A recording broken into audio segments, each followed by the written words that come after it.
bali 225 liters yung full tank nito. Apo. So, siguro, ano na lang natin, divide natin sa ilang parts na. Pero meron naman, as in, dito, 225 liters. yes sir. So how ano much niya. power can it generate over how many hours? Ano sir, 17.1. Ano sir, 13 hours po. So half day lang. Yes sir. So hindi siya pwede i-run na 24... Pwede naman sir, pwede po. So Pwede, karga lang, halfway?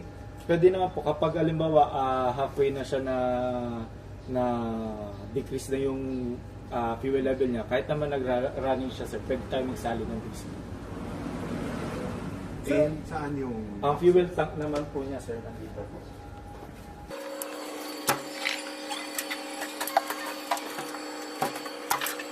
Bali po, aside from doon sa digital natin sir, pwede rin naman po natin i-actual level po dito. Then halimbawa po kapag konti na lang yung level niya, pwede natin siya salin.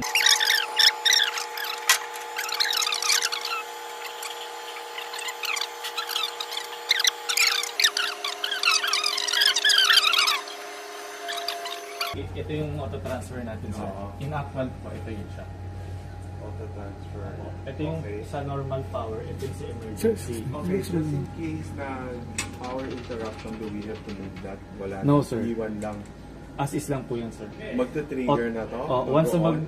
once na mag-burn out sir, automatic mag-on yung generator, mag-release siya ng voltage po papunta dito. Yun po mag-i-initiate ng transfer. And then from here, So ano yung unit na nag-i-inform yung genset na nag-brown out na? ano sir, may naka-install po kami dito na automatic control module sir. Okay.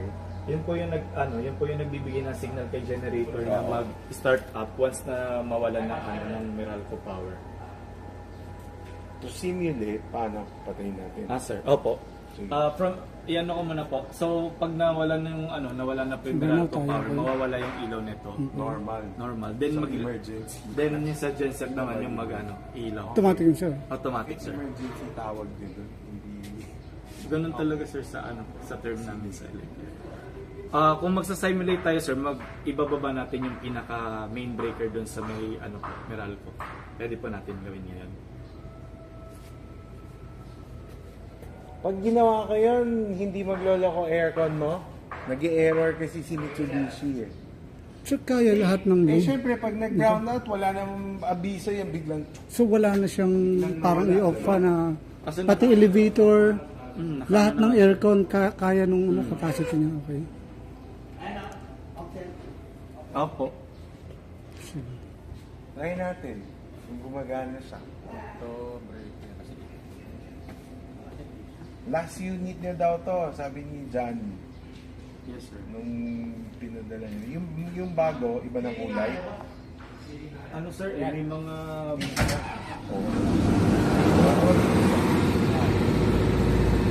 Hindi siya, sir, May delay. wala pa, sir, yung kanya. Delay. Ano ka rin po doon? Wow.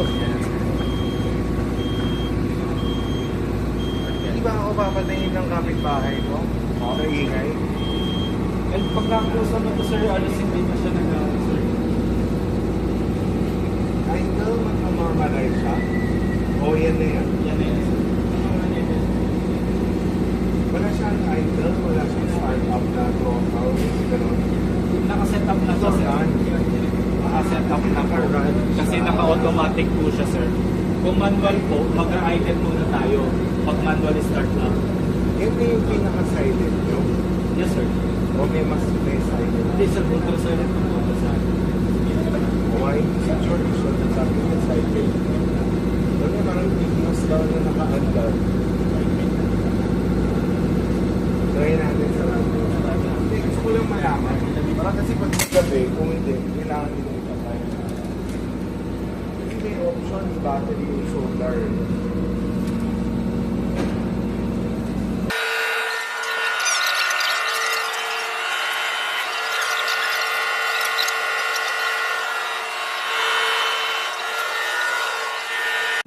Frequency meter yung frequency. Nabanggit nyo kanina, mataas yung Mataas frequency. yung frequency.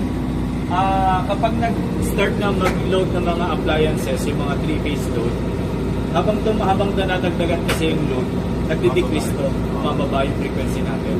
So sakto siya kapag mga mga 80 kVA or mga 70 kVA na yung load natin, sakto na yun, nasa 60 Hz na yun. Kasi kapag isinet natin ng 60 tapos nagdagdag tayo ng load, babagsak yan, magiging 59, 58 na lang. Bakit? Up to 50 pa naman. So, napansin nyo parang nag-flicker kanina. So, Medyo ano siya? Yun yung return, parang return ng normal power ng Meralco. So, naka 1 minute tayo na cool down, then Automatic siya mamamatay, no? Pag naka-auto siya, sir, no? Yes, sir.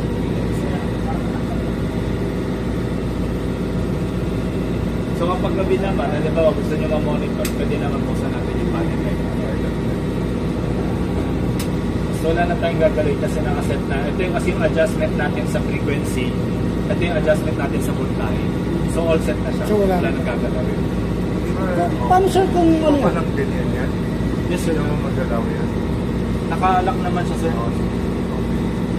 Ano, sir, kung in case na magalaw, ano yung pinaka-maximum voltage na magiging? 400 volts. 400 pa rin.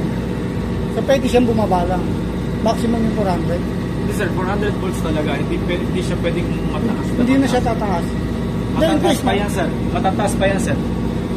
so dapat hindi talaga magagalaw. Kaya po meron ito. Kung ba't naman, mawawala sa alignment. Sorry, sir. So, yun, sa manual lang ano natin, no? Close siya. Temperature will not rise if you close the door. Okay lang siyang ganyan. Yes, sir.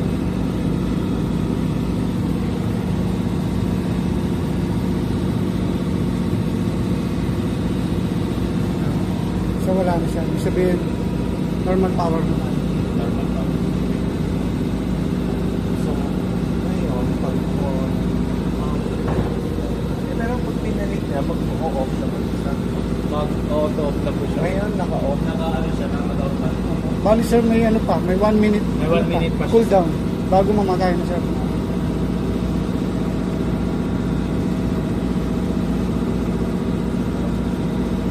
Hindi natin i-try, no? Pag naka-genset siya, kung in-load natin yung aircon hanggang ilan. Ay, sir.